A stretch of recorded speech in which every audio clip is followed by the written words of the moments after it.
Daily Israeli strikes escalate across Lebanon, nearly a year after the ceasefire. The Lebanese president makes an unprecedented announcement. Lebanon is ready for direct negotiations with Israel. Israel's response, renewed war on Lebanon, is only a question of time. The last thing that Netanyahu needs now, a year before the elections, that the atmosphere in Israel will normalize.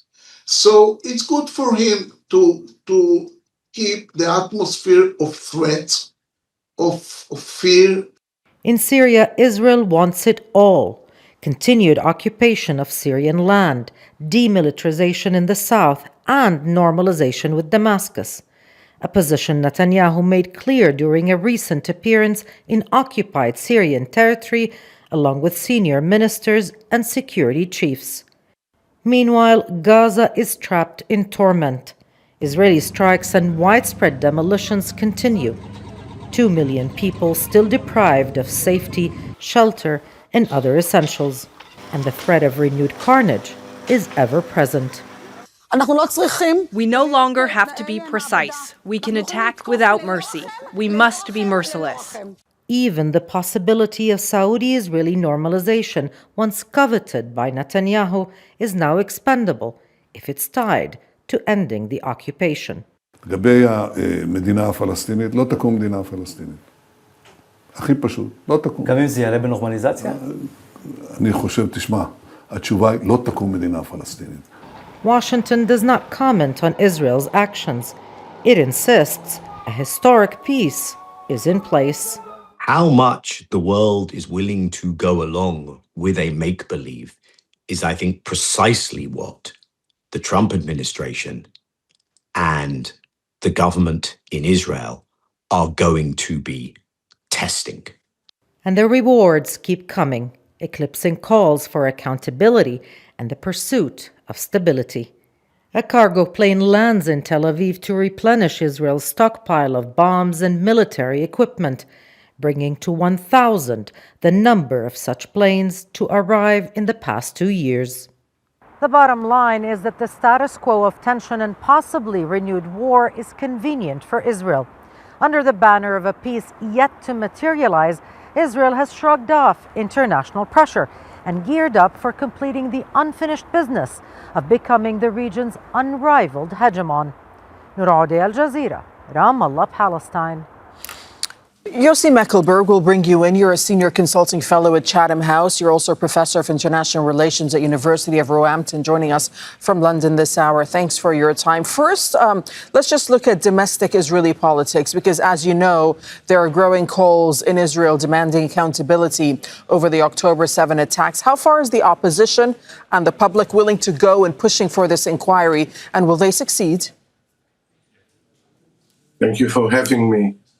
Yes, I think even yesterday, now that the hostages, most of them released, still, there are demonstrations were yesterday in Tel Aviv, a big demonstration, and in other cities in Israel, same people come back and protest and demanding a state commission of inquiry. They know that what Netanyahu government is trying to do, and above all the prime minister himself, is to whitewash what has happened over the last 2 years, even before. And people want truth. They want to know what led to the worst disaster in Israeli history. How Israeli citizens were not protected on October 7, 2023. And this will continue, let alone the position that the Netanyahu government led Israel over the last 2 years. The Israeli government wants a governmental commission of inquiry, which means at the end of the day that Netanyahu will get the conclusions that he wants. And the Israeli people, I don't think they would like to see that. They want exactly the opposite.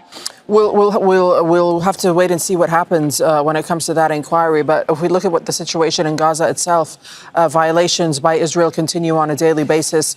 What do you think Netanyahu is trying to achieve by simply just not sticking to the ceasefire? I think we all knew that this ceasefire is fragile, and we also know that this ceasefire was imposed in this government. Either the people in the street that say that their priority is seeing the hostages back, or the Trump administration and the rest of the international community. It didn't something that came organically from within the Israeli government. The extreme right wing wanted to continue the war indefinitely. They had a completely agenda, including annexing Gaza. And Netanyahu, in order to stay in power and actually preventing a proper investigation of what has happened on October 7, will try to keep at least one front alive. We see what happens in Lebanon, Syria, and now even during the ceasefire, that hundreds of civilians, Palestinians, have been killed. And I think unless the international community, especially Washington and the mediators, the guarantors of this agreement, put daily pressure on Israel and monitoring exactly, we'll see the continuation of that. There is inherent contradiction between having there is truth and so many civilians are killed on a daily basis. And as you know, Israel frames the buffer zones that it's carved out, whether in Gaza, Lebanon, or Syria, as defensive necessities, right? But others say this is just land grabs. What do you think? Are they meant to be temporary military measures, or is this an Israeli attempt to redraw the regional map of the Middle East? I think that there is both. Yes, Israel deserves security as any other people. Palestinians deserve security. But if the only way to grant security is by occupying more land and keeping expanding its territory, which became the only modus operandi of this government, when there is what they perceive a threat, you take more land in Syria beyond the occupied land from 67. Now 52% plus of Gaza is occupied along the yellow line. So this is an endless process that you define your security by grabbing more land and putting security forces or the IDF there and oppressing the people that live there and preventing them with basic rights. I think that's where Israel should be pushed back. Security, actually exactly the opposite. The only thing that provide Israel with long-term security is reconciliation with the region, not grabbing more land. Okay, we'll leave it there. Yossi Mekelberg, thank you so much for speaking to us from London this hour. Thank you.